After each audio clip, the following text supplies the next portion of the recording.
So welcome. Today we're kicking off a new webinar series that we're calling the Semantic Exchange. And we developed this because we wanted to provide an opportunity for people to interact more directly with the thought leaders that we have at Enterprise Knowledge.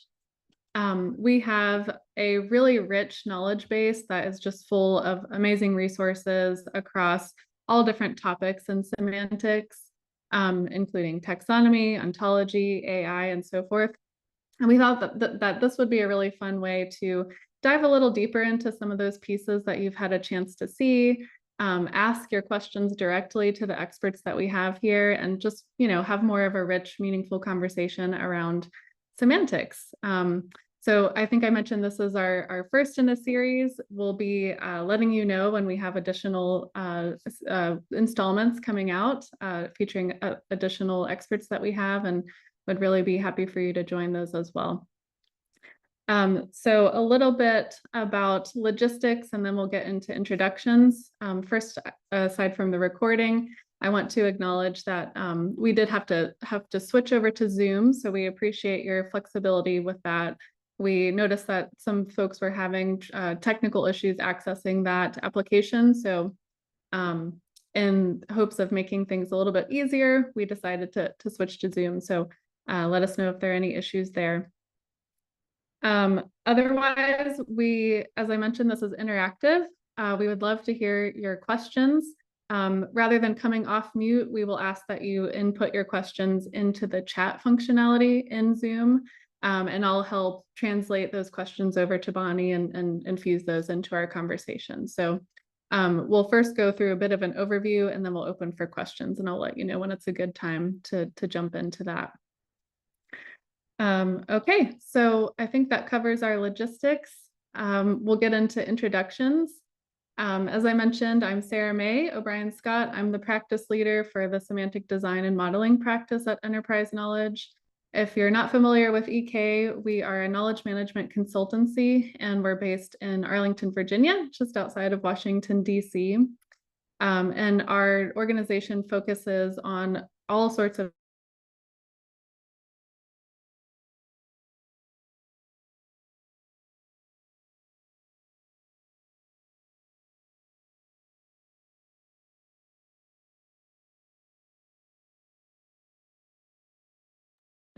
Looks like Sarah May's having a few difficulties, so just give her a second. I think she's rejoining. There we go.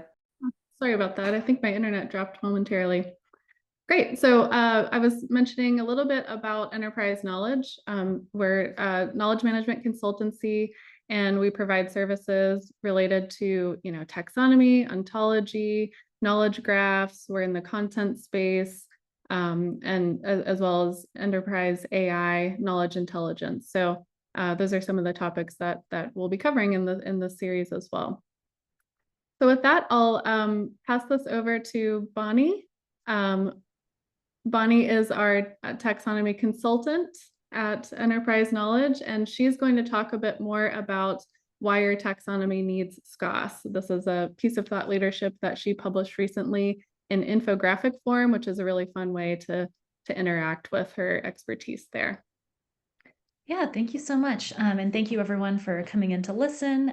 You may already be familiar with this, which is probably why you joined, but I'm just going to give a quick overview in case anyone forgot or didn't have the time to look through it in a minute. So SKOS, for starters, stands for Simple Knowledge Organization System.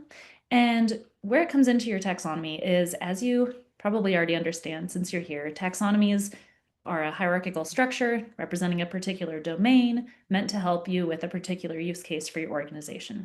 And of course, the hierarchical structure of a taxonomy is its most important defining feature, but that shouldn't be the only thing you're getting out of your taxonomy if you want to be able to support more advanced solutions. So when we're talking about SKOS, it's valuable because it's human readable and machine readable, meaning that if you have a taxonomy in front of you in SKOS format, you can understand it without having to be some sort of query language whiz. And it's also something that can be processed in a format by large language models because it's in a very structured pattern, and LLMs do really well with heavily structured patterns.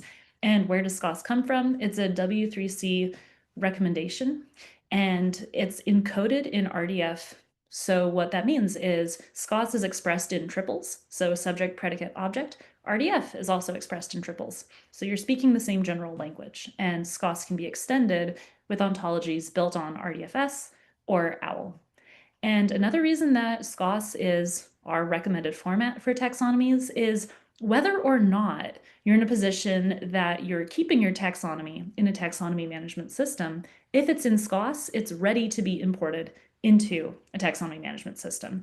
So worst case scenario, you're over prepared and you don't have to worry about that, but you don't have to deal with trying to reformat your entire taxonomy and then go ahead and import it. It's also easily exportable in that format.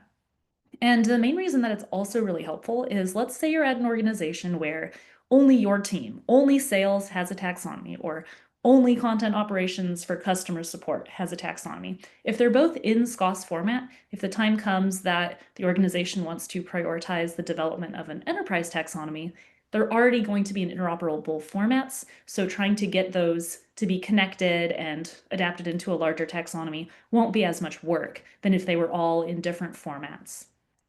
Now, why is SKOS more valuable than just a plain old hierarchy or a list of terms?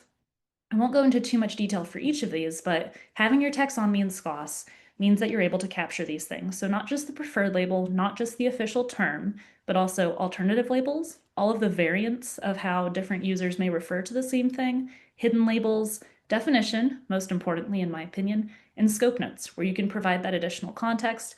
You can explain the source of where this term came from. You can disambiguate between similar concepts that might be used incorrectly, and things like that. Now, if you're wondering what a taxonomy in SKOS looks like, it typically takes just the format of a spreadsheet, but to spare you from a spreadsheet, we've jazzed it up just a little bit. So for instance, thinking about today, webinar could be also known as a web seminar, webcast, or a web conference. Those would be the alternative labels. We have our definition, and then we have some scope notes. So for instance, if you wanted to be able to distinguish between webinars and virtual presentations, the scope notes can provide just a little bit more context. And then, of course, unfortunately, perhaps you may already have a taxonomy, but it's not following the SKOS format. There will be some reasons that you would want to consider doing that extra work to adapt it over. It would be difficult to scale the taxonomy to support more advanced use cases.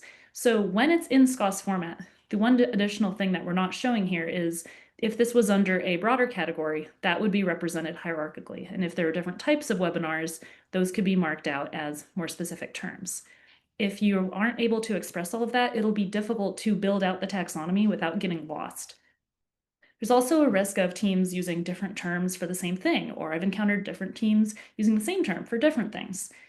So it can also be difficult because SKOS is compatible with RDF format. It could be difficult to extend your taxonomy into two ontologies or knowledge graphs, because you'd have to still put them into SKOS to then make them able to work with ontologies and knowledge graphs.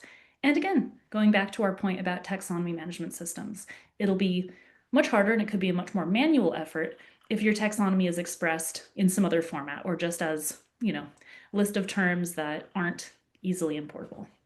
So of course, if you have a taxonomy that doesn't follow SKOS standards, of course, we're hoping that you'll come to us, but let's also see what we can get through in terms of your questions in this webinar.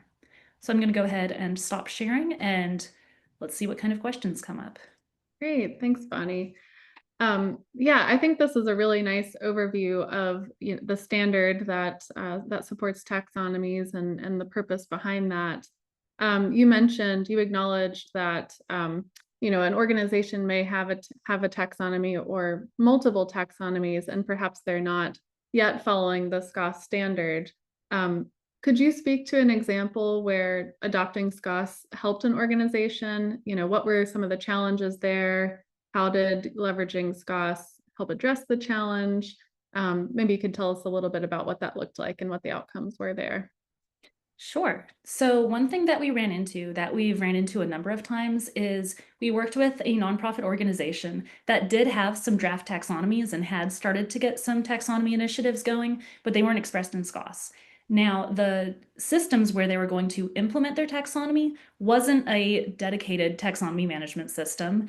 It was, a combination of content management systems, internal systems that just didn't support hierarchical tagging. It did support tagging, but didn't capture that hierarchy.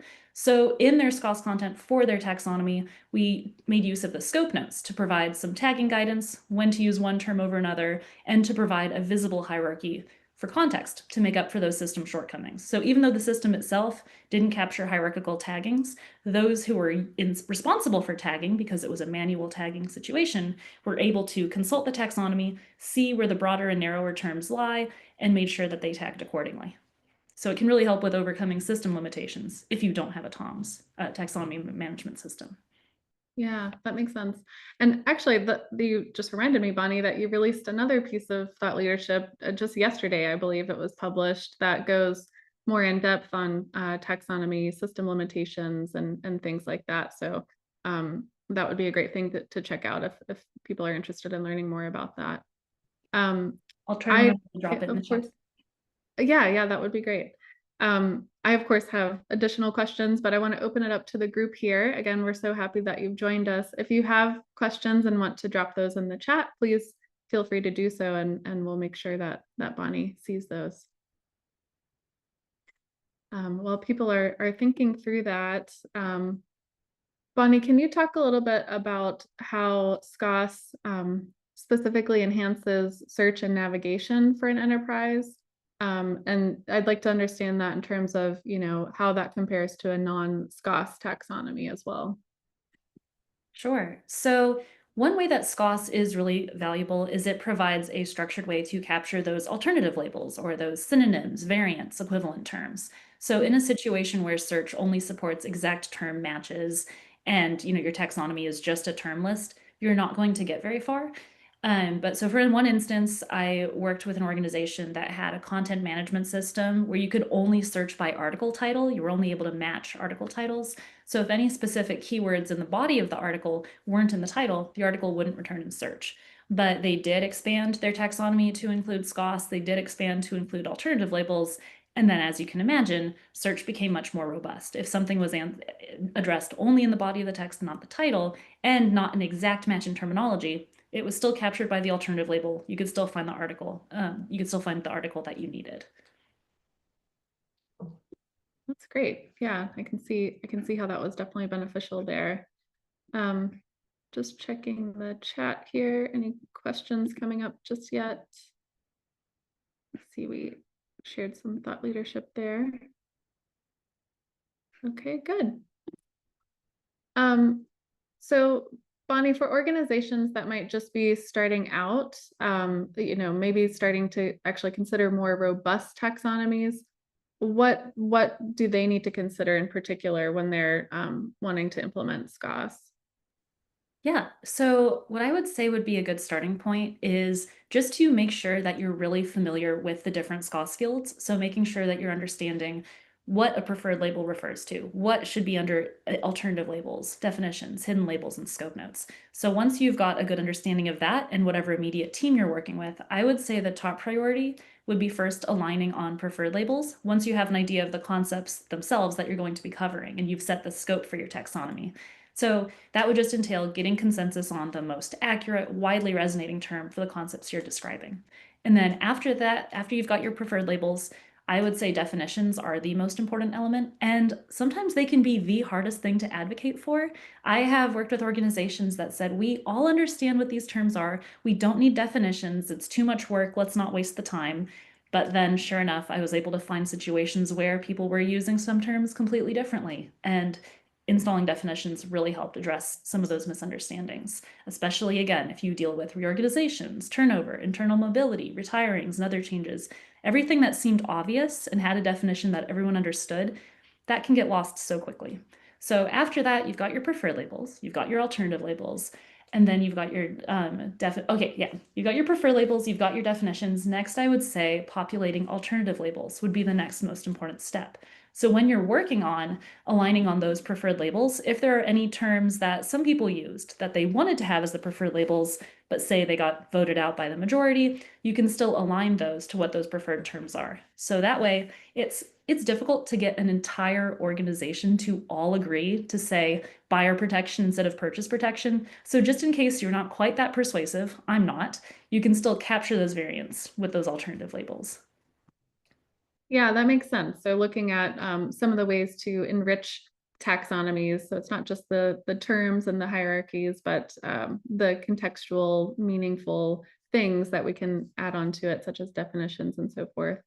A lot of what you're talking about too, Bonnie, is what I'm seeing people be really successful with in using generative AI and LLMs to help kind of enrich and augment our taxonomies. So we've seen a lot of success with using LLMs as a starting point for developing definitions that, as you mentioned, can be a very onerous process and lengthy. So using that kind of tooling to help speed up and automate parts of the process, it can be really helpful.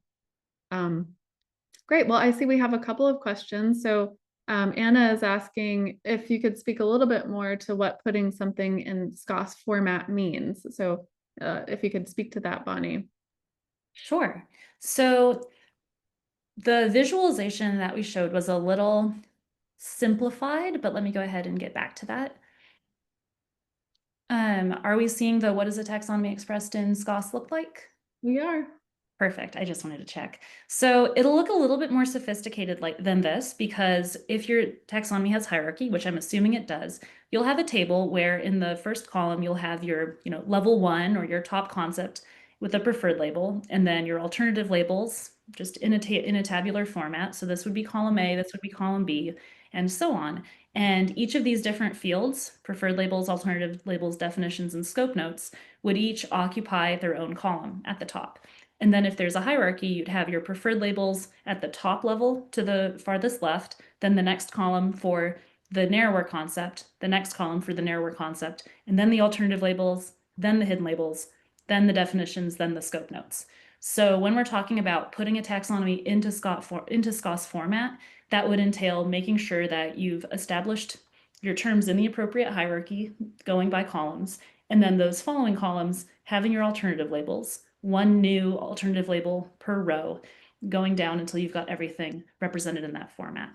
Now, what's helpful is, as Sarah May mentioned, you can get help from Copilot, ChatGPT, or anything like that, explaining, take this list of terms, take these definitions, rearrange this into SKOS format. It should be able to do that for you. So that can speed things up a little bit. You don't have to manually copy and paste everything into the right box. And let's say you just have preferred labels and definitions, you can still have that information in SKOS format correctly, even if you don't yet have alternative labels and hidden labels. It's expandable in the sense that if you're ready to add those alternative labels, you just create the correct column and then fill in the blanks.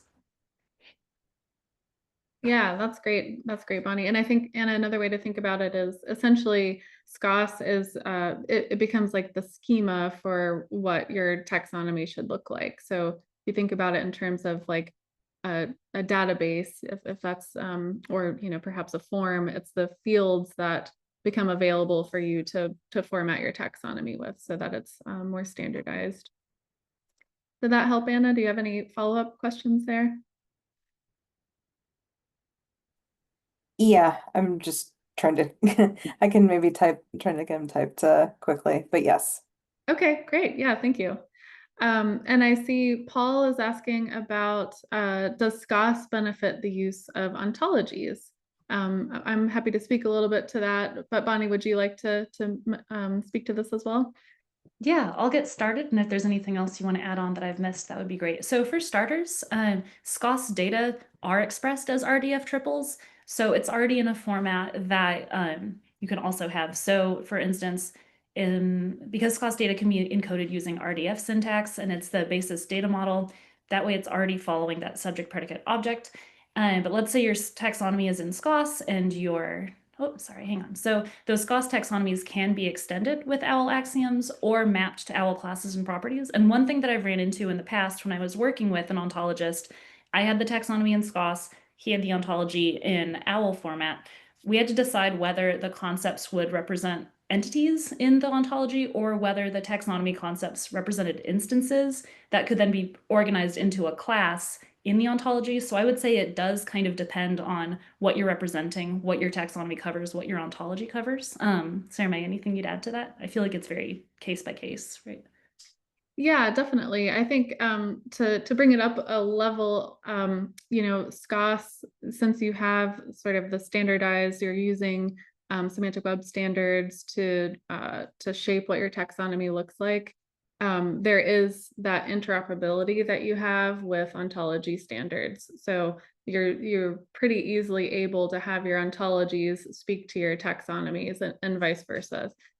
We also, and I think Bonnie was speaking to this too, we find that when organizations have taxonomies and they're using the SKOS standards, it is pretty easy to mature those and kind of identify from those what might translate to an ontology class. And then that kind of can help inform what you should focus on in terms of developing your ontology.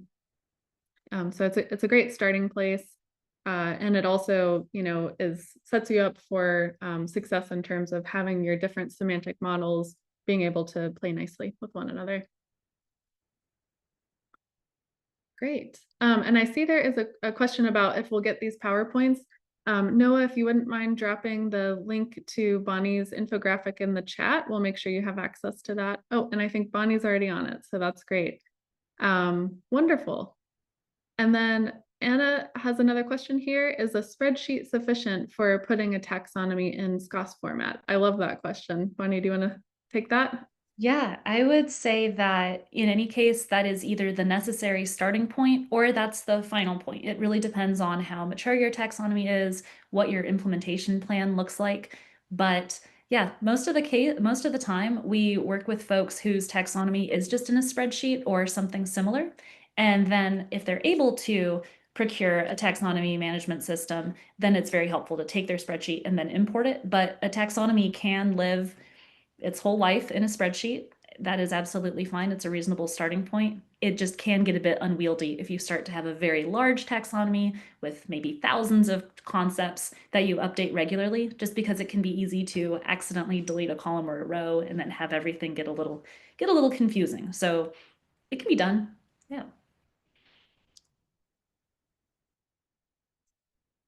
Great. Any other questions immediately here?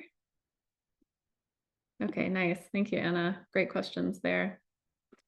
So I think we're hearing some questions around, what is the structure of a taxonomy? What does it look like to, put it into SKOS? I think it'd be interesting to hear from you, Bonnie, a little bit about, what are some of the approaches for designing taxonomy hierarchies, some of those best practices and approaches for getting there, having something to put in your spreadsheet or your taxonomy management system. Right. And I would say having an approach and having some scope established is really important. Otherwise, you can just find yourself representing everything that could possibly be a concept. So once you have a good sense of your use case, once you have a sense of your scope, what you're going to represent, and more importantly, what you're not going to represent, so you can be focused on using your time and resources efficiently, my experience, you usually have to take a multifaceted approach. So you definitely want to start by just seeing, are there any existing vocabularies? Is there anything that's roughly taxonomy shaped? For instance, do you have any business glossaries? Do you have any term lists? Do you have anything at all that, has a list of terms that come up regularly? Do you have any drop-down menus? See if there's anything you can salvage, reuse, upcycle, partly to avoid redundant work and partly to use terms that your teams are already familiar with. Creating something brand new that no one recognizes is going to be a bit harder to win people over and get that buy-in that you need. So for instance, if your taxonomy is meant to support findability for some content like help articles or things like that, you might want to consider doing a corpus analysis of that sample content to see what kinds of terms are extracted and see if you want to slot those into your taxonomy. You might also want to do some practice tagging exercises where you have some participants, ideally end users, read a few of those articles and highlight any terms or ideas that they would want to use as topics to retrieve those. And that way you can make sure that it's in the language of the folks who will be using it and engaging with your content. So it can be sort of a mix of top-down and bottom-up approaches. Yeah, that's what I would say would be kind of the mix of approaches you'd want to take. And again, it depends what you're working with. If this is something where you have search query data or whether you don't, it depends a little bit on the type of taxonomy you're building and what for. Great. I know we have just a few more minutes left today. Bonnie, I really appreciate you answering these questions and sharing more of your thoughts about taxonomy and SKOS and the importance of those standards and the role that they play. I would be curious, just, in a quick lightning round here, if people are using SKOS now, or if this is something that you're interested in getting into, and you're welcome to come off mute if you want to share.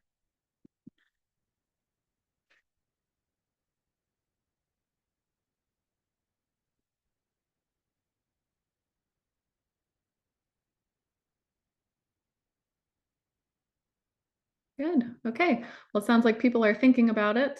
Again, Bonnie, thank you for your time and sharing your expertise here. It looks like Anna is interested in it. Oh, Anna, you have a business glossary that you're trying to repurpose. That's a great place to start from. Why don't we chat about that just briefly before we close out here?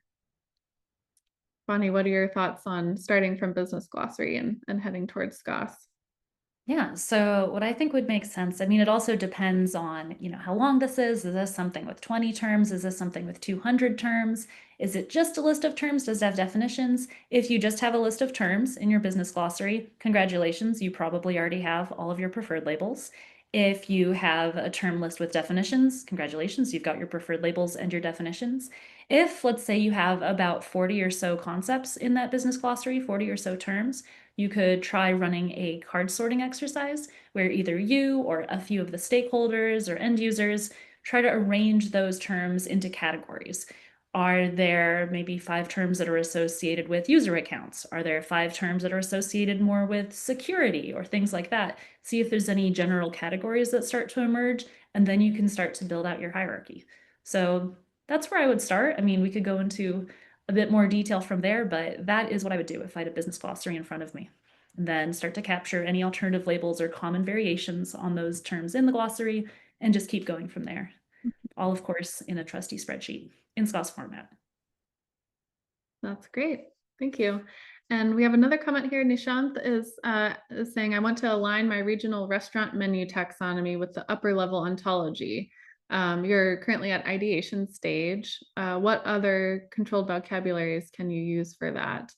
Yeah, that's a great question. And that's one of the benefits of using SKOS, is because you have things structured in that standardized way, you are able to bring in additional controlled vocabularies that might already exist. So people who have established those controlled vocabularies, gone through the work of designing those taxonomies, you're able to benefit from that.